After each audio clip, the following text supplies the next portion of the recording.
Direction les abysses, après la Norvège et les Canaries, les scientifiques de l'expédition Under the Pole ont exploré pendant 2 mois les profondeurs des eaux guadeloupéennes avec le CNRS. Objectif, recenser les forêts animales marines, une des zones parmi les plus riches en biodiversité au monde. Bruno Panciot-Villon. Aujourd'hui, fin de mission. Matériel scientifique rangé, échantillons récoltés dans nos eaux envoyés vers plusieurs universités européennes. Un premier bilan de la zone mésophotique, c'est-à-dire située entre 30 et 200 mètres de profondeur, fait état d'un écosystème riche, dense, aussi divers que varié. On cherche ce qu'on appelle des forêts animales marines.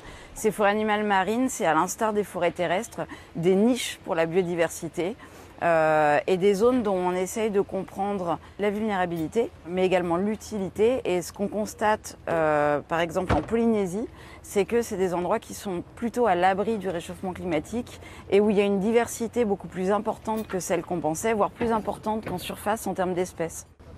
Durant 2 mois, explorateurs et scientifiques ont remonté des grandes profondeurs plusieurs échantillons d'éponges, de gorgones ou de corail noir, qu'ils ont ensuite analysés, numérotés et conditionnés. On a déployé un peu toute la batterie de tests scientifiques qui étaient prévus.